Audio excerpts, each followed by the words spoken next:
This has to be the worst elevator death of all time. This is 30-year-old Sam Weisbrun. And in August 2019, something absolutely terrible happened to him. He was on an elevator, and when it stopped, everyone obviously got off.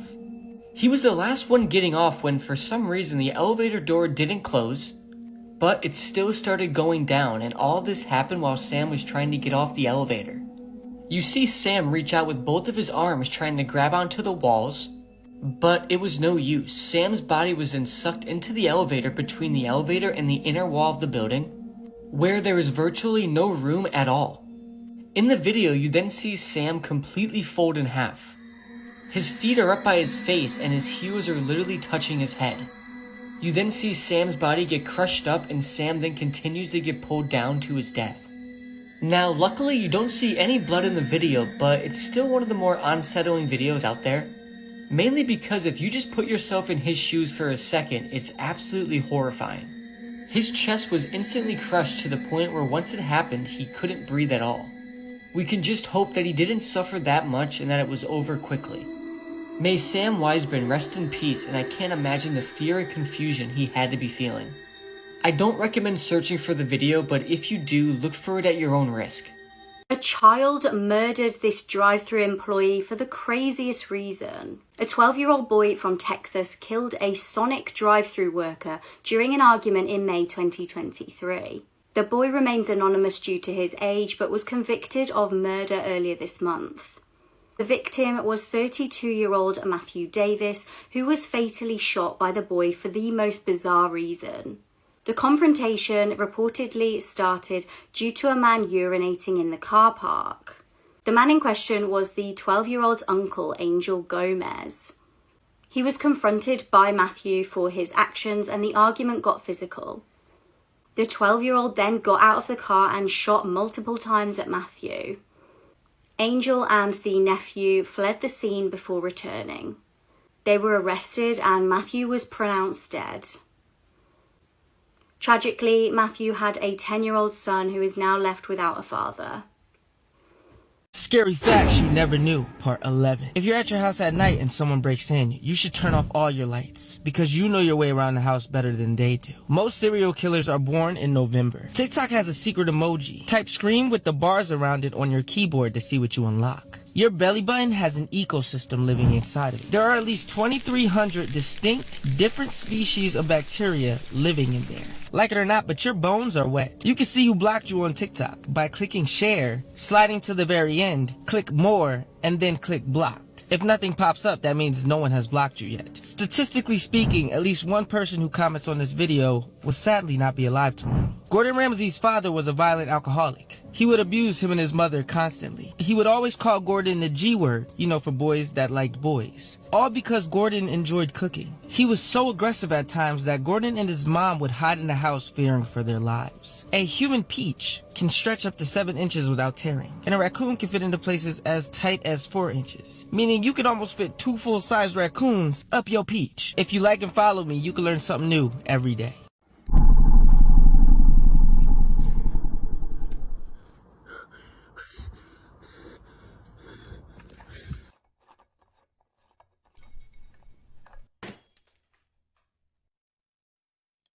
A tragic accident in Malibu, California, resulted in the deaths of 4 college seniors who were struck by a speeding BMW on Pacific Coast Highway. The driver, 22-year-old Fraser Michael Boehm, was arrested on suspicion of vehicular manslaughter with gross negligence and later released on $50,000 bail. The victims, Neam Rolston, Peyton Stewart, Asha Weir, and Deslyn Williams, were all seniors at Pepperdine University. They were walking near parked cars when Boehm lost control of his vehicle, causing a collision that tragically claimed their lives. Witnesses reported that Boehm attempted to flee, but was apprehended by students from a nearby fraternity. Boehm, a former high school baseball player, hails from a wealthy family residing in a Malibu mansion overlooking the Pacific Coast Highway, near the accident site. Pepperdine University has mourned the loss of the 4 students, and will hold a prayer service in their memory. Friends and loved ones paid heartfelt tributes, highlighting the victims' vibrant personalities and unique qualities. The crash is still under investigation, with officials indicating that speed likely played a role in this tragic event. Oh my God, one of the biggest true crime mysteries of my generation is about to be solved. Like, officially. Jordan Vandersloot is finally going to plead guilty to Natalie Holloway's death and reveal details about her murder after 18 years. We've always known that it was Jason Vandersloot that murdered her. In 2005, after graduation, she went on a senior class trip to the Caribbean, and she was last seen leaving a bar with this man and then never appeared again. While they've never been able to confirm his involvement in her death, it has always been suspected that his father and two of his friends helped him bury the body. His father worked in construction and had a lot of places they could hide it. In 2010, he was convicted of murdering a girl in Peru, where he's been serving out a jail sentence ever since. But in 2010, he was found guilty on federal charges here for trying to extort Natalie Holloway's mother and bribe him in order to reveal the location of her daughter's body. After being found guilty on extortion charges here, he went back to Peru. But apparently over the summer, he was so severely beaten in a Peru prison that in exchange for being extradited to an American prison, he was willing to plead guilty for her murder. I was in high school in 2005 when this happened, and there are no words to describe how big this case was. I mean, this was John Benet Ramsey level of mystery. And I have to know how it happened, what he did. I have to know the story. I have to know. And I'm curious if he's going to implicate those other people or not. This is One Man, One Ice Pick, one of the most messed up and sickening videos on the internet explained. The video that I'm about to explain is 11 minutes long, and I beg you to never look it up.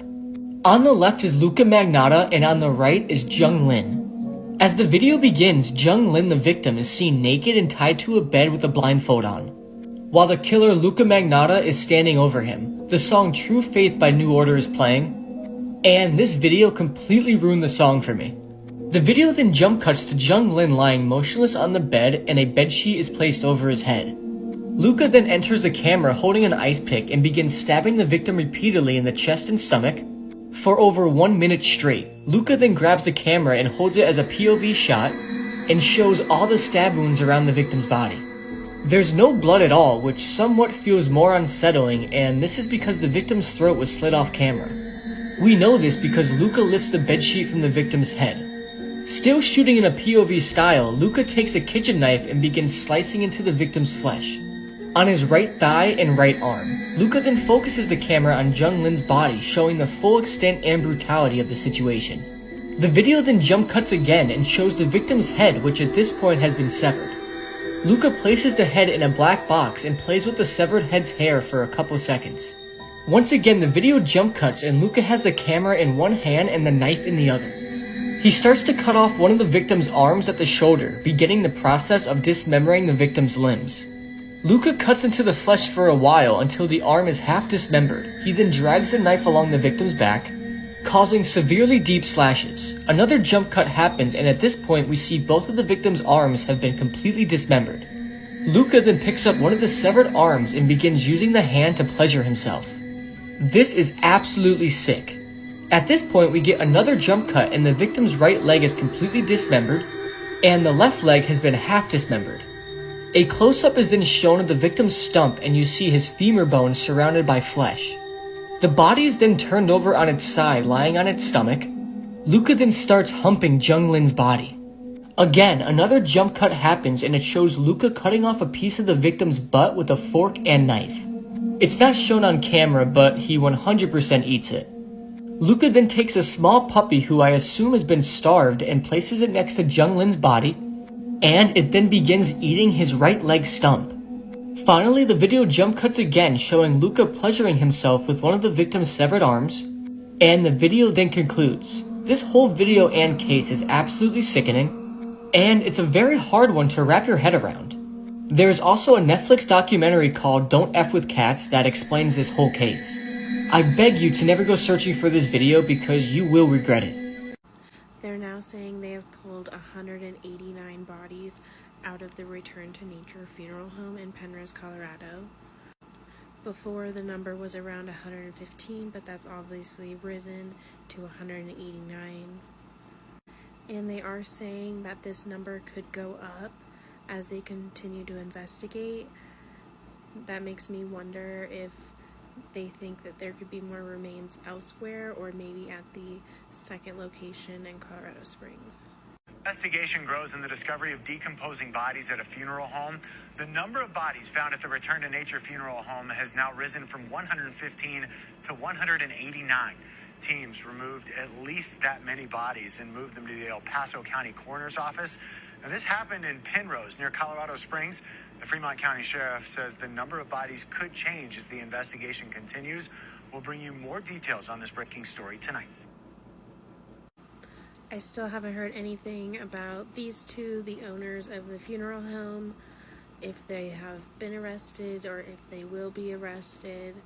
It's been pretty radio silent since this has all happened.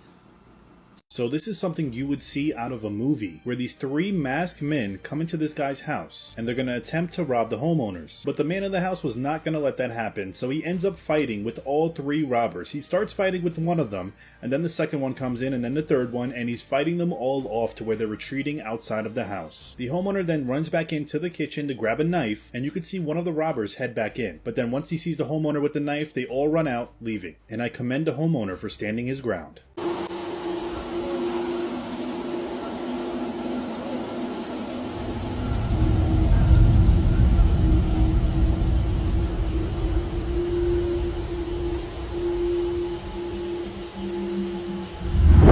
This is the entire cast for the live-action Lilo and Stitch movie coming to Disney+. Playing Lilo, we have newcomer Maya Kealoha, and I mean, this is a slam dunk. Chris Sanders returns to voice Stitch. There really can't be any other Stitch. Oh, hi. See what I mean? Sydney Agudong is going to be playing Nani. She's got a lot of jeans to fill, I'll say that. Courtney B. Vance is going to be playing Bubbles, which is low-key peak casting. Hawaiian actor Kaipo Duduwa is going to be playing David, another great choice. Zach Galifianakis is going to be voicing Jumba. I mean, take my money now, Disney+. I mean, you're already taking it, but you know what I mean. And Billy Magnuson is going to be voicing Pleakley. That's a goated duo right there. Additionally, Tia Carrera, who originally voiced Nani, is going to be playing an original character, Mrs. Kikoa. And Hawaiian actress Amy Hill, who actually voiced Mrs. Hasagawa, is also playing a new original character named Tutu. I'm not a big fan of when they do live-action remakes, especially with Lilo and Stitch, a beloved movie. But the fact that we have Dean Fleischer Camp, who directed Marcel the Shell with Shoes On, gives me hope. But let me know what you think about this cast down in the comments below. And as always, like and follow for more.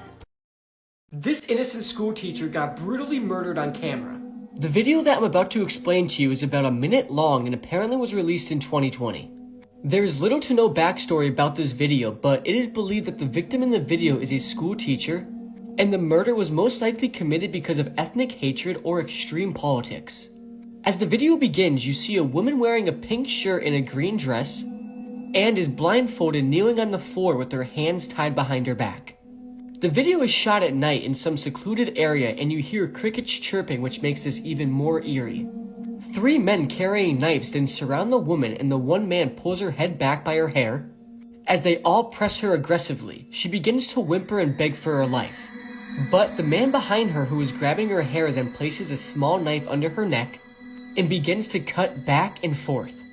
The poor victim struggles before letting out an ear-piercing scream which literally echoes through the night. She tries to tuck her chin down to her chest to protect her throat, but another man then begins stabbing her in the stomach with a knife, and again the victim lets out an echoing scream as she rolls over trying to protect herself.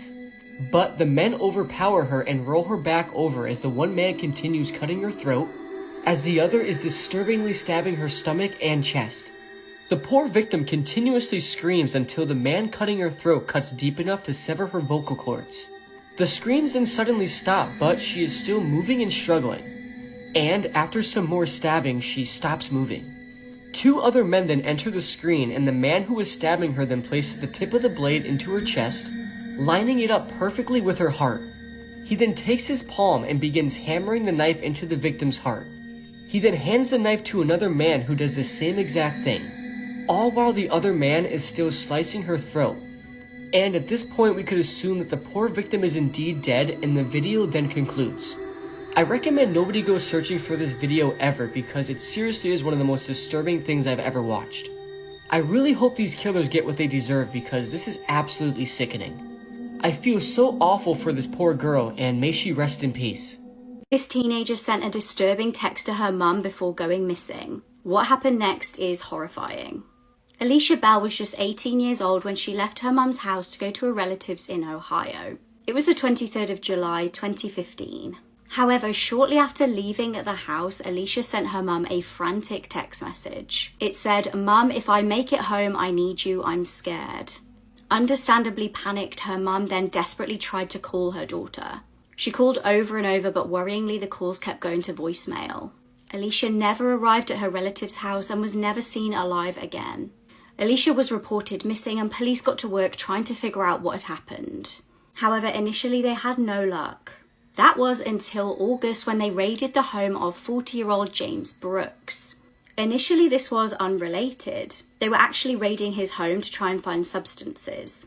It was at this point that they found a lot more than they bargained for. Horrifically, James had human remains in his garden in the burn pit. Police were suspicious that this may be the missing teenager. James actually knew her family and incorrectly they thought he was harmless. He was arrested and charged with abuse of a corpse amongst many other unrelated charges. Forensics tragically confirmed the remains were that of Alicia. In May 2016, James was facing numerous charges relating to manslaughter, trafficking, abduction, and substance charges.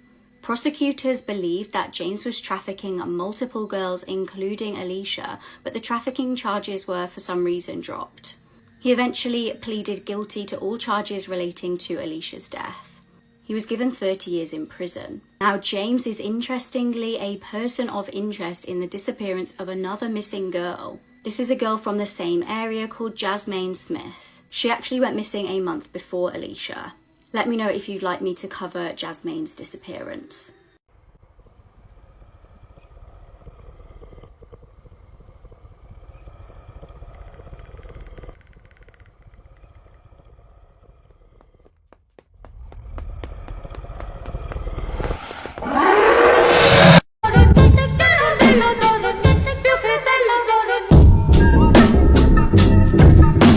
Ever wondered where the term see something, say something came into play? A member of the Gruber family noticed footsteps in the snow leading to the family barn, but there was no exit trail. 6 months prior to this situation, the family maid actually quit after hearing several noises in the attic and believed the house was haunted. On the evening of March 31st, 1922 in Bavaria, Germany, the mother and father Andreas and Azalea and their daughter Victoria and her daughter, who is also named after the grandmother Azalea, all walked into a barn one by one. As they entered the barn, the perpetrator hit and unalived all 4 of them with a mattock, which is basically a tool that looks like a pickaxe. He or she then stacked all 4 of the bodies in the barn and moved to the family home. There, they unalived the now new maid and the 2-year-old son of Victoria. It has almost been 101 years later. It is actually one of Germany's oldest cold cases in history. The Funky Town Killers might have another video, and I'm about to explain it. The video begins in a well-lit white room with white tiles on the floor.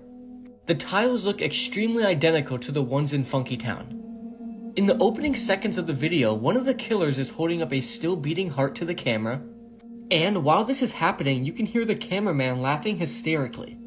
And you then realize there are multiple cartel members in the room and there are 2 dead guys lying on the ground.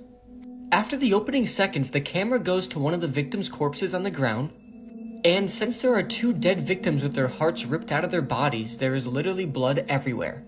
The camera then stays on one of the victims' bodies, and one of the cartel members then starts to behead him.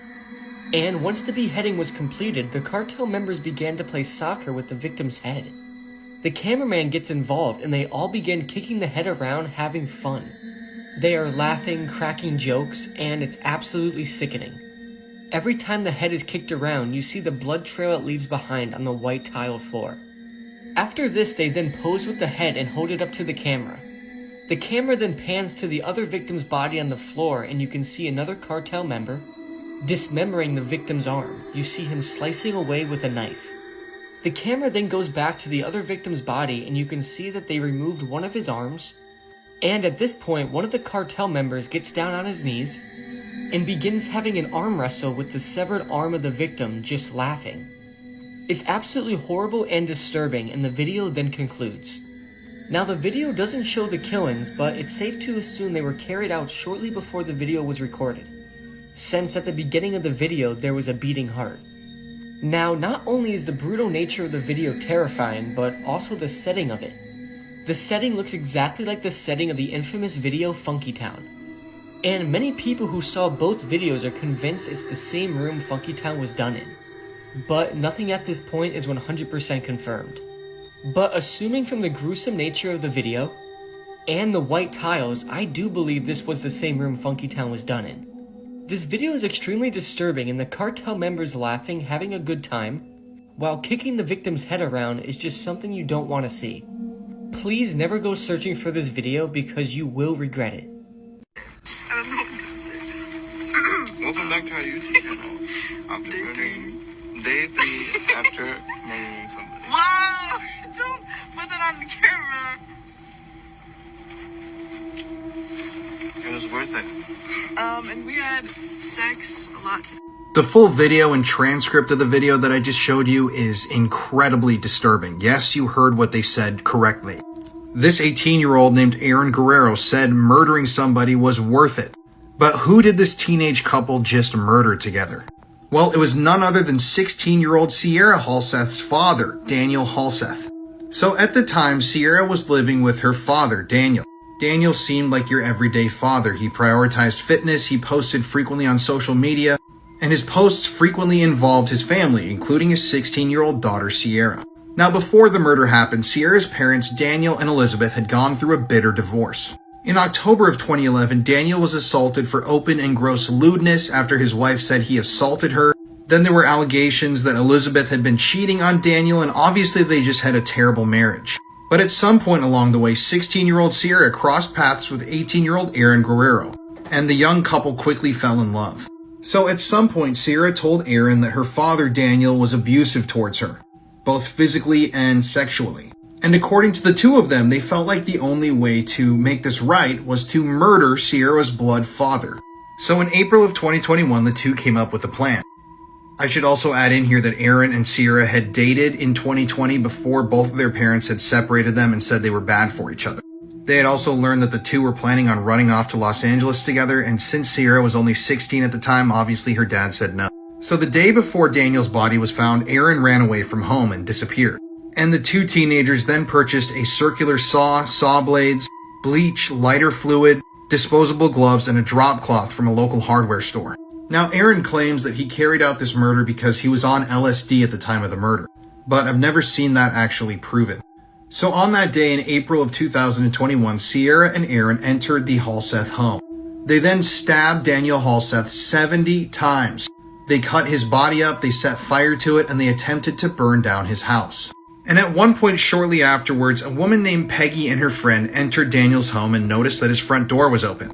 They then smelled smoke and noticed a large burned patch on the living room floor. Afterwards, they entered the garage and noticed the smell of lighter fluid. They also saw a sleeping bag on the floor, and when they opened up the sleeping bag, they saw the charred and mutilated remains of Daniel Halseth. So Sierra and Aaron then stole Daniel's car and went on the run, and they were eventually arrested in Salt Lake City, Utah, just a few days after killing Sierra's dad. And it was 3 days after the murder when they made that disturbing video where they giggle and laugh about murdering Daniel. So eventually, after a lengthy trial and all these details became public, Sierra and Aaron were sentenced to life in prison with the possibility of parole after 22 years. So they are in prison now, and I think that video remains one of the most disturbing things I've ever seen. The complete lack of empathy and the almost cheeriness, happiness that they both have within them, even after murdering Sierra's father.